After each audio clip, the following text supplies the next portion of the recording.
From the massive studios in Raleigh, North Carolina, this is the Cloudcast with Aaron Delp and Brian Gracely, presented by A Cloud Guru, bringing you the best of cloud computing from around the world. Good morning, good evening, wherever you are, and welcome back to the Cloudcast. We're coming to you live from the massive studios in Raleigh, North Carolina. Well, actually, I'm not, and as you can tell, I'm coming from Vegas from VMworld, and I've been talking for 3-4 days straight now. I can't even keep track of it. But in case you don't recognize the voice, this is Aaron. How you doing, Brian?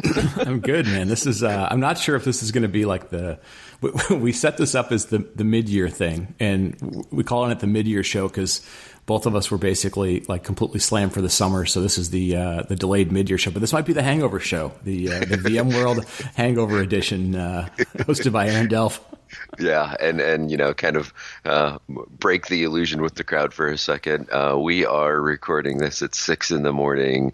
on day 4 of VMworld, and believe it or not, this voice isn't hangover voice. It's just I've been doing press and analysts and customers all day, every day, talking for 10 hours, 12 hours a day straight. And well, this is what happens. And here's the thing: people might be saying to themselves, like, "Well, why would you guys do this if you know Aaron's going to be a mess?" And here's the thing. If we had just started this show this year, like we might say, yeah, that's true. Aaron sounds a little bit rough. Maybe we should postpone this thing. But here's what we know after having done this for many years and many trade shows. Aaron's going to come home tonight, then he's going to get sick, and then college football season starts this weekend. So Aaron may be on the shelf for several days here. So we need to get a show in. We had a long holiday weekend coming up. Like, we're forcing you to work through this thing, man. You're taking one for the team. Yeah, this is part of the push. It's no big deal. And part of that, so we've got something really big to announce. So why don't you kind of dig into that? People might have noticed the intro outro sound a little different. If you look at the logo, it might look a little different. So what's going on, Brian? Yeah, so today we're real excited. This has been in the works for a little while, but excited to announce that we're kicking off a kind of a big partnership with A Cloud Guru. They're going to be the presenting sponsor for all the shows for kind of the foreseeable future. When we first got to know the A Cloud Guru folks, it was these people who were kind of redefining training. And it was like, okay, that's interesting. And then we learned about what they were doing with serverless. And that was really interesting. And obviously we've kicked off a bunch of serverless shows. But I think kind of at our core, we said, we've reached a point in the industry where, public cloud's a reality, whether you've been doing it for a little while or just getting into it. And this show has always been about, trying to educate people. And so when they came to us and said, hey, we'd like to do more stuff with you guys, we sort of said, I think the timing's right. I think the need in the industry to, figure out new ways to learn this new stuff is right. And so we're excited about the partnership and excited about them being kind of our exclusive presenting sponsor. Yeah, absolutely. And it really goes to, it's a little bit of concentric circles kind of thing, right? When we started the show way back, it was all about us learning as much as we could and giving back to the community. And I think they've been fantastic ambassadors of the community, as well as trying to really move everyone's careers forward. And so I think it's really, really great, and we're really happy about it. So as of today, you're gonna, you'll hear their name in our intros and outros. You'll see the name, the A Cloud Guru logo on our logo, which is cool. But beyond that, there's some stuff we're going to end up doing that we're still kind of working out some details. But I think one of the things that we've learned in talking to them and sharing data about our audience and them sharing data about kind of their trends that they're seeing is we're seeing this renewed interest in the fundamentals. We're seeing a whole new groove of people, whether it's, sort of the VMware community evolving or the infrastructure community evolving, or a new generation of people who are kind of wanting to get into the fundamentals now of public cloud. And so, in all sorts of forms. And so I think we're going to try and follow that trend to a certain extent. We're not going to, by any means abandon what we've always done with the show, but I think we may step up and do some more stuff to help people make sure they know the fundamentals. And we're going to try some different formats and different media types and stuff and see where that goes. Yeah. And in addition to that, I would say some of the conversations I've had with our listeners, like at events like this, or some of the feedback we get, is really around, okay, I get it. I've watched videos, I've looked at this, I've looked at that, I listened to the show, and everything sounds great in theory, and I kind of get what's going on. And if somebody made me draw it out on a whiteboard, I could draw it out on a whiteboard. But the extreme low-level fundamentals, if you will, that A Cloud Guru is just so good at, and really is really helping the industry. I think it makes theory become reality, and that is really nice as well. Well, and I mean, the other thing we've always said about them, and this was before we started doing this stuff, was these guys have kind of fundamentally reshaped how anybody's going to learn, right? It's you don't need any equipment in your house, in your basement, So all those days of watching people on Twitter complain that their low end NAS box died or their electrical bill was too high, like all that's gone. The pricing for the system is, for all of their courses is super inexpensive, right? We've been putting discount codes out for a while, and hopefully folks are taking advantage of that. We will absolutely continue to do that. We're going to have new programs, but the whole idea of being like, all right, I'm going to have to go buy $10, $12, $15,000 or even $3,000 or $4,000 worth of gear, find a place in my house, not make it too loud, maintain that stuff, occasionally spill out $1,500 to take a training course for a certification or go somewhere. Like, that's insane in today's world. And I think what we really liked about what these guys were doing was it's like they're all about community, they're all about teaching people and educating people, and they've changed the model of it so that it's totally accessible for people. So that, I think, is really important as well. Absolutely. You want to move on? Yeah. Whoa. One last thing. So you haven't been on for a few weeks. I know. And sorry, everyone. Or maybe everyone's thankful. I don't know. But yes, sorry, everyone. So because I'm filling you in on this. So in the context of this idea of trying to get back to the fundamentals and stuff. So in my day job, I focus a lot on containers and Kubernetes and stuff. So no offense, we're not breaking up, but I did start a new podcast. I'm not cheating on you, but one of the things we're doing on this Pod CTL podcast, which is all about containers and Kubernetes, is we are sort of taking some of those learnings and saying, let's make sure we hit the fundamentals and stuff first. So we'll see. It's going to be sort of my experiment for the Cloudcast of, getting back to fundamentals. We're going to do some basic stuff. So if you're into some of that, or you want to sort of see what that looks like, the Pod CTL show is out there. We'll put some things in the show notes. So and it's doing extremely well. It's doing well. We're doing it weekly, just like the Cloudcast, and Tyler and I are having fun with it. So if you want to give it a listen or a rating or something, we'd appreciate it. Okay, on to and real quick, let me say this: you're on your way to being a media mogul. That's right. I'm. So what's the vibe at VMworld? Without going into all the VMworld stuff, what's the vibe at VMworld? Yeah, the quick couple sentence summary of VMworld. So first of all, I haven't been the last few years, and I don't mind saying a lot of that was an area of focus for me. It didn't necessarily. I felt like it lost some of its buzz, and a little bit of I admit I questioned the direction of VMware going forward.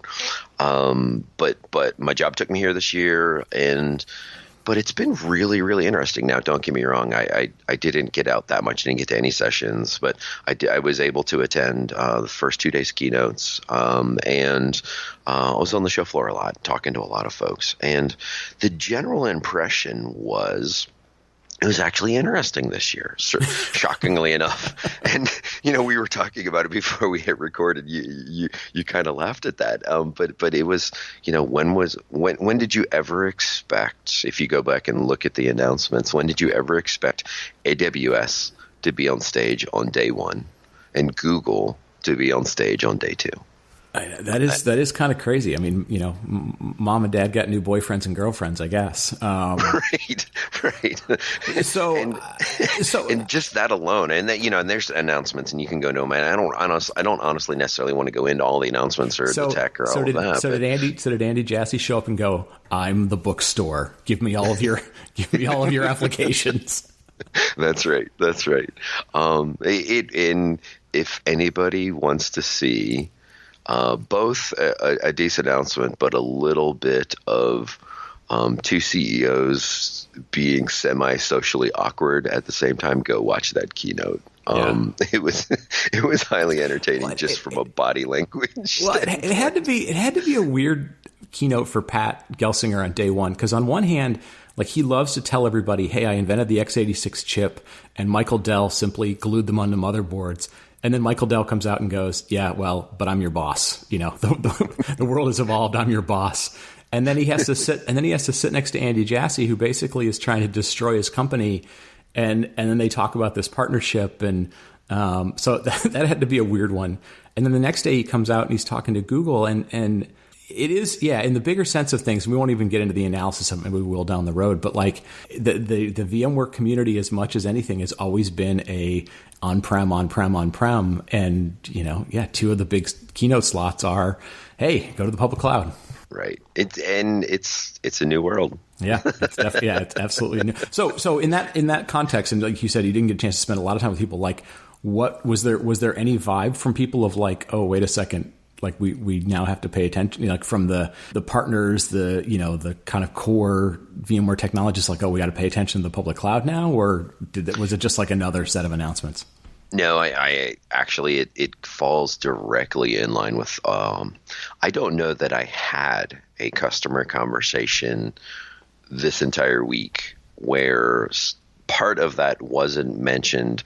I'm using air quotes, moving to the cloud in some way, of some kind of plan, trying to figure it out, having questions about, the concepts of moving data and data gravity. And of course I work for a storage company for my day job, so it's going to be my focus. Right. But every single conversation involved some kind of plan to either move to the public cloud short term or long term, not necessarily for everything, but certainly for certain pieces where it makes sense. And so in my mind, those announcements actually were perfect, because the last thing you ever want is a company as big as VMware kind of going, yep, nope, this is what we are, you're wrong.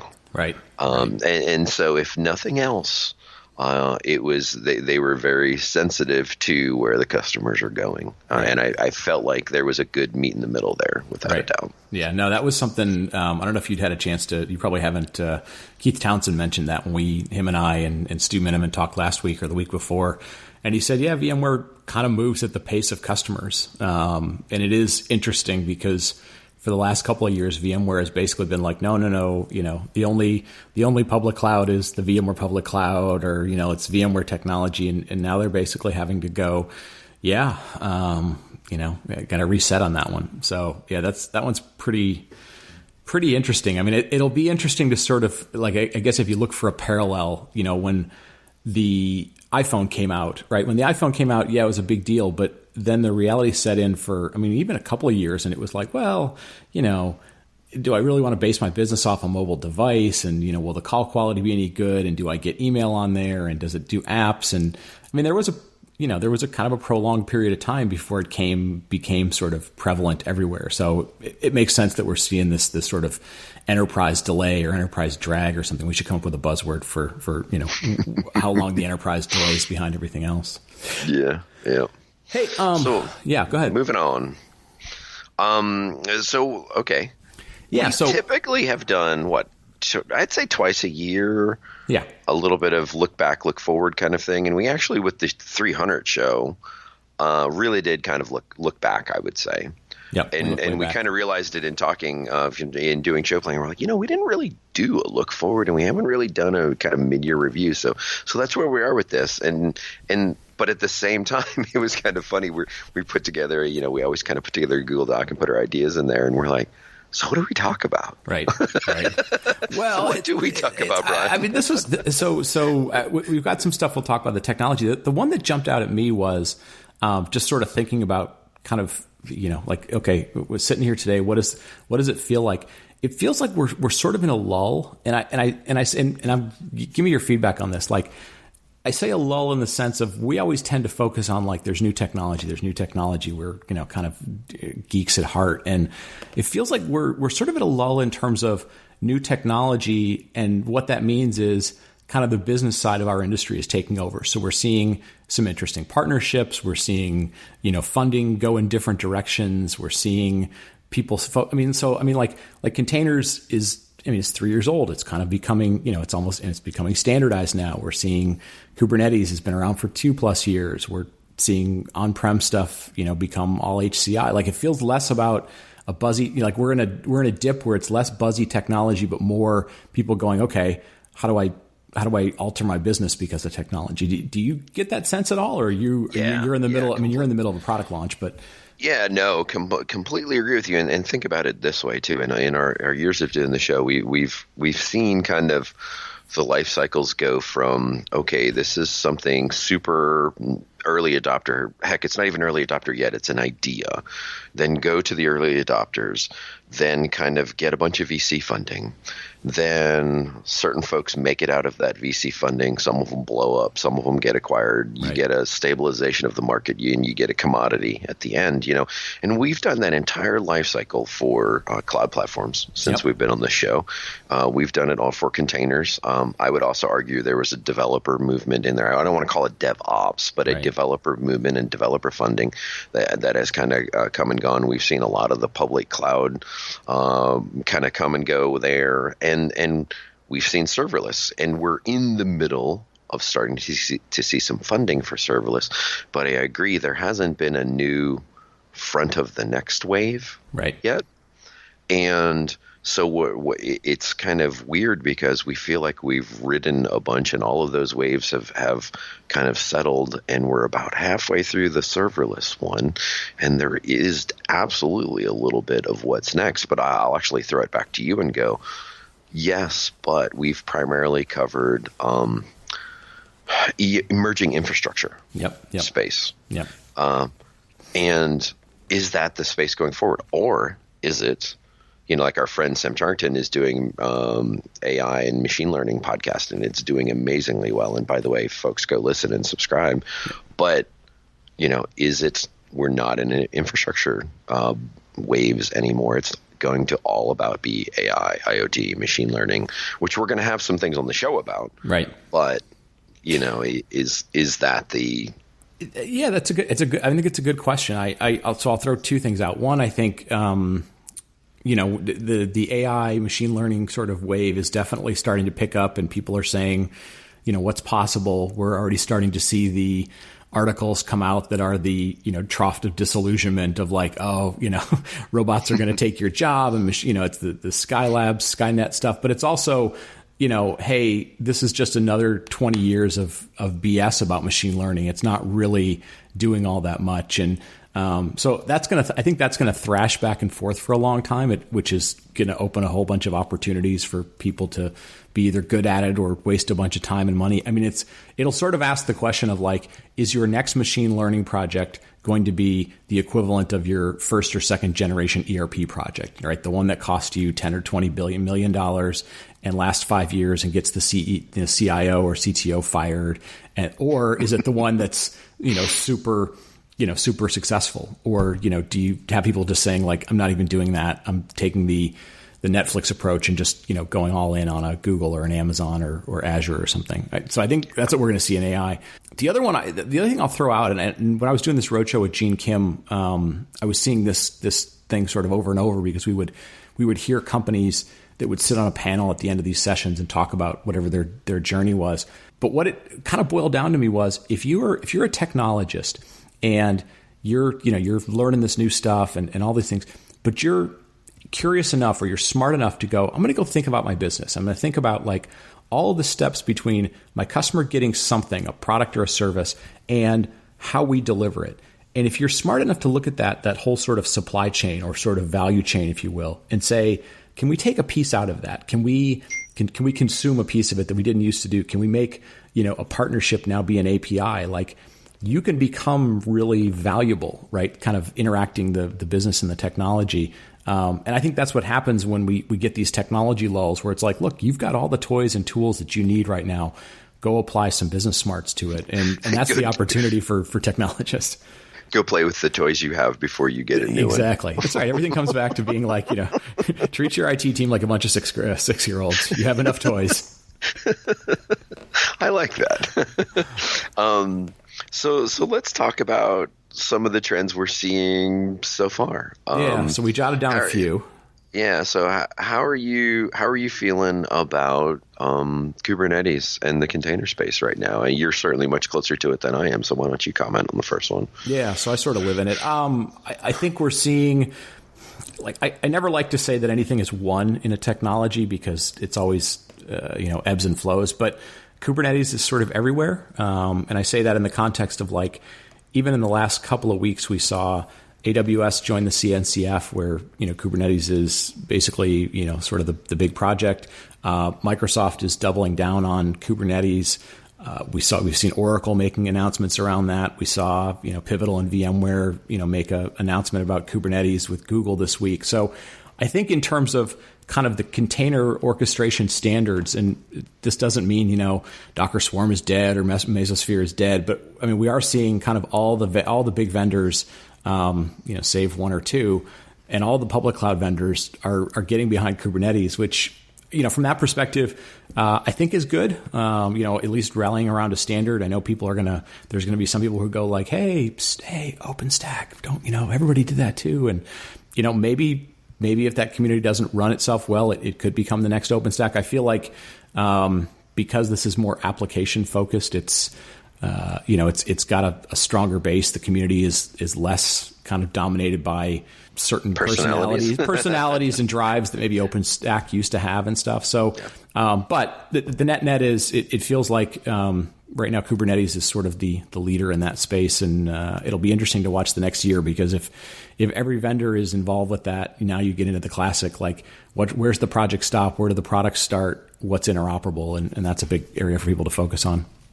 Yeah. And if I could just add too, it is amazing to me. I feel like we're going to pick on a lot of vendors and products in this show. Anytime anyone says it looks like Kubernetes has been successful, everyone immediately goes to, gosh, I hope they don't turn into OpenStack. Right. And because what had happened is, the reason why I say that is everyone has started to equate vendor support with winning. But then on the flip side, I sure hope vendor support doesn't stifle it, kill it, mess up the directions, and just muck with it in general because, of the money thrown at it. And so it's so funny how corporate sponsorship is now seen as a double-edged sword. Right. Yeah. You spent $500,000 to be a gold member of some foundation. What evilness do you have behind you? Yeah. So it's definitely gonna be interesting to watch, and obviously, it kind of impacts my day job, so I will pay attention to it. So the second thing we sort of jotted down was, and this is again just us saying, what's going on. Have you heard? I feel like I've heard almost nothing since DockerCon. And DockerCon is on one of our is on our list of top 6-7 events that we sort of track. AWS reInvent, VMworld, DockerCon. There's a couple of others. They announced this new CEO. So Ben Golub is out, and there's a new CEO in. They had big announcements about renaming stuff and Moby, and I feel like we haven't heard a thing from Docker since then. Does that seem weird to you, or are you been hearing things, or? Yeah, so it both seems weird to me, and no, I have not heard anything else. And what's interesting to me is, again, it goes a little bit back to that first point around Kubernetes. It's not that folks aren't looking into it, but I feel like what had happened is at any time certain folks are entering that market, if you will, of like, okay, somebody was told I need to go look at containers, whether it's a developer, infrastructure, whatever, and somebody goes and they look at the landscape, and it used to be, just like way back in the days, you had multiple cloud, infrastructure offerings, you had multiple container offerings, and people would look at them, and when there wasn't a clear winner yet, then think of it as funnels, right? There was really kind of 3 big funnels. There was Docker, there was Kubernetes, and there was Mesos, and everyone kind of funneled in and evaluated them. But as the Kubernetes funnel gets bigger, if you will, it almost seems like has turned into if Kubernetes gets all the funnel, then the others don't. Yeah. right? Yeah. And I don't hear nearly as many customers that are coming into the space going, yep, I have to go that route, because they look at all three of them and they go, well, Kubernetes kind of has the gravity, if you will. Right. And so I worry about net new folks coming in, more or less the technology behind the scenes and what's going on. Yeah. No, I definitely don't think we'll see, another orchestrator in there. There obviously there's some other ones that are out there. I talked to some folks from HashiCorp on the show a couple of days ago. I mean, they have the Nomad project and other stuff. But yeah, the Docker thing. By the way, I just want to say this real quick. I heard nothing but awesome things about that. It's like the best, least known orchestrator. I know everything about HashiCorp is kind of that way. Everybody who knows it loves it, and yet they're still small enough that they don't have a big marketing budget, and maybe they're really smart in that they haven't taken the massive funding rounds, and so that makes them a candidate to potentially get acquired, or it makes them more flexible than. I mean, like literally, Docker I think just took another, and I'm going to get this number wrong, but I think it's like another $75 million in funding. When you start taking $200, $300, $400 million in funding, it limits what the outcomes can be. But yeah, you're right. Getting back to the HashiCorp stuff, that is always the running joke we have, is that everybody loves them and not everybody knows about them. So interesting stuff. What about, so the last thing we had on our list was serverless, and we will definitely kind of crank back up some more content around serverless as the serverless conference comes up here in early October. And by the way, if you want a discount code, we have that in our show notes. What are you seeing around serverless that's sort of new and interesting? The biggest thing I see that is new and interesting is funding going in. Yeah. It is interesting to see how this has gone. So it's actually funny that we're talking about it on this particular show, but the first time I'd ever really heard about it in a practitioner way was the A Cloud Guru folks. Yeah.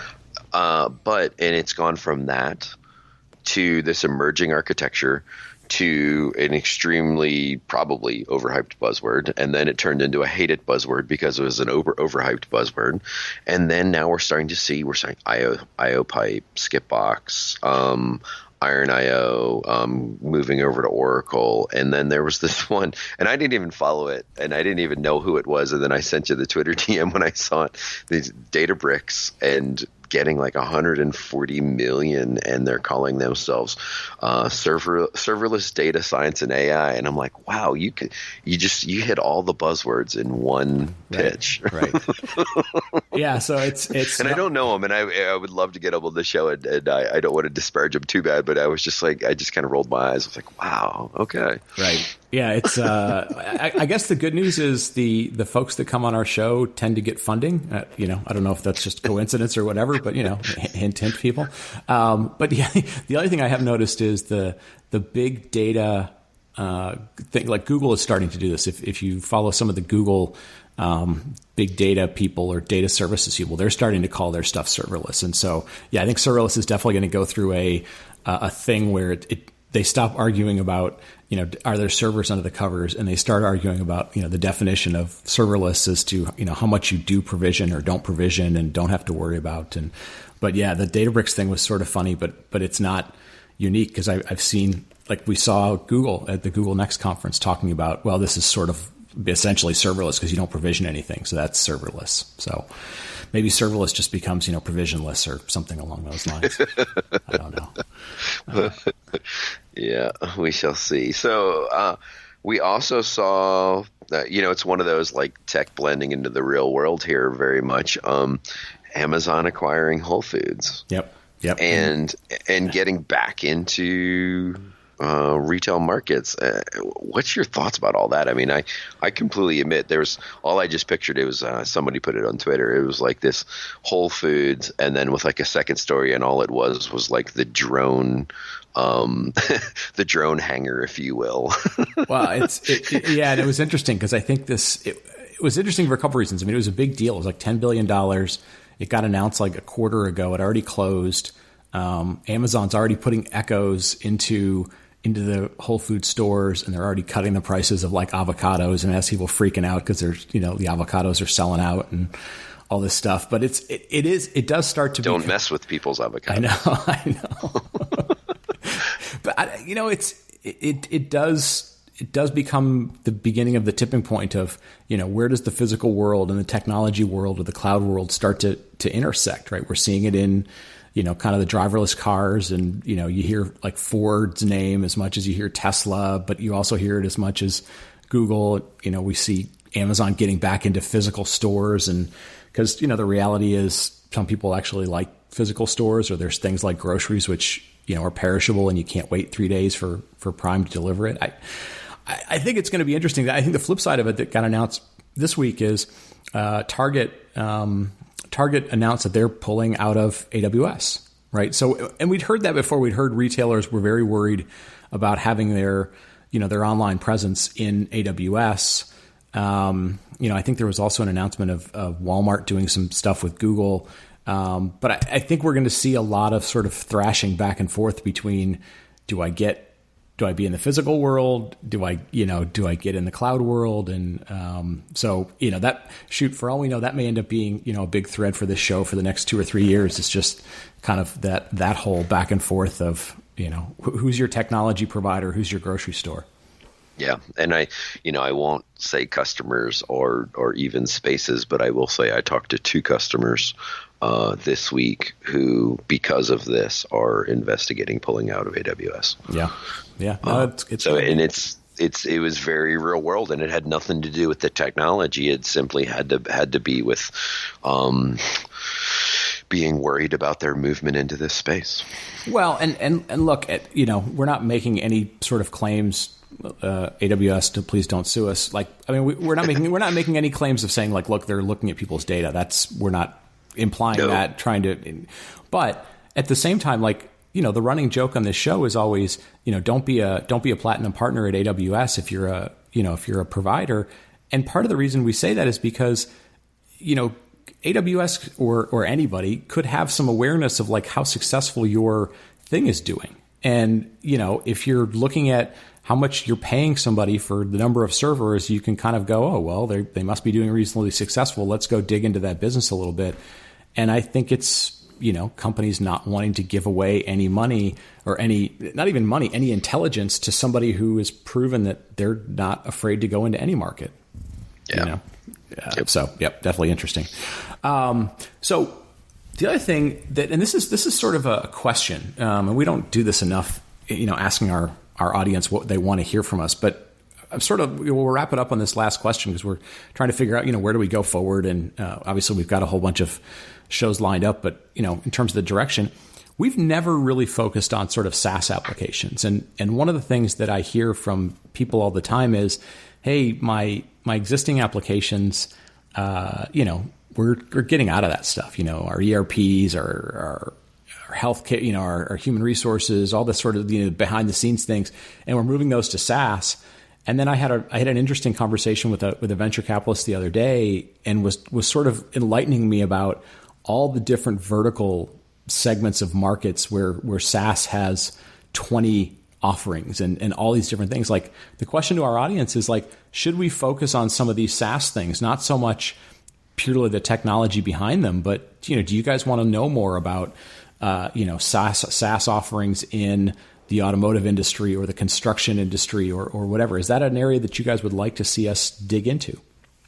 Yeah, and just so everyone knows too, links to get hold of us they always are in the show notes. So definitely give us feedback on that, and I'll kind of throw 2 stories into that as well. So I know I've mentioned it on the show before, but my company, SolidFire, that was acquired about 1.5 years ago now, and it grew to hundreds of employees and went for hundreds of millions. We never had an internal server other than the development servers for the operating system for the storage. There was, no internal servers for any of our systems. We were 100% SaaS-based company in our operations, and it was actually I enjoyed it. Yeah. I thought it was a really nice model. It supported us, and then there had a lot of remote employees. It supported us extremely well, and we were really happy with it. And then the flip side of that, I talked to a customer this week, and they were very much oh, this is all of our data, and we want to go here, we want to go there, long term, we want to do this. And this was a company that actually goes through a lot of acquisitions. Well, when they purchase somebody, they bring them a house, they do this, they do that. They said the number one problem they have is they were on this ancient ERP system, and they couldn't get off of it. Yep. And that was their 100% hindrance to moving their entire IT infrastructure forward. Is it was so critical, and it was only runs in a certain way, and they were so locked in to this one application, and because they were locked into that one application, they were so locked into one type of infrastructure that they just had no possibilities going forward. And I was like, oh wow, that's really interesting. And I've heard it before, but to have them say it is holding up our IT for moving forward. So definitely there's a lot of interesting examples out there, both positive and negative. So folks, if you'd like us to dig into that, we it's an area we've kind of scratched the surface on a little bit, and the more we scratch, the more we realize that it is really it's really broad and diverse, maybe more broad and diverse than we could just sort of do as a side hobby. So if you want us to dig into it, let us know. But also, if you let us know, if you send us something to show@thecloudcast.net, or you shoot us something to the Twitter feed, give us a sense of which industry you'd like us to dig into. Is it whatever's maybe interesting to you, give us a sense of that. Or if you want to give us 2 or 3 of the interesting SaaS companies that you use that are kind of outside of the mainstream, let us know about that as well. So, Aaron, listen, cool. I want to let your voice recover. Maybe let you go get sounds like maybe go get a Bloody Mary or something and recover from the event. You want to wrap it up and take us home? Yeah, absolutely. So again, thanks for everyone for listening, and we would love some feedback, as we kind of always do on the review shows and the looking forward shows. Is let us know both how we're doing and where you want us to go, because that's one of the biggest things for us. Is we're constantly learning, and a lot of times we're not even sure what to go learn next. So give us some feedback on where you want us to go. We certainly have some plans, and we're going to continue doing this, and we're very, very thankful for a Cloud Guru to kind of join us on this journey going forward. And so with that, I admit hopefully we'll be back on next week, but we shall see. No promises. But I'm not leaving the show. It's definitely just a short-term work thing. But with that, thanks a lot, Brian, and thank you for listening, everyone, and we'll talk to everyone next week. Thank you for listening to the Cloudcast. Please visit thecloudcast.net to find more podcasts, show notes, and everything social media. And visit acloud.guru for all your cloud training needs.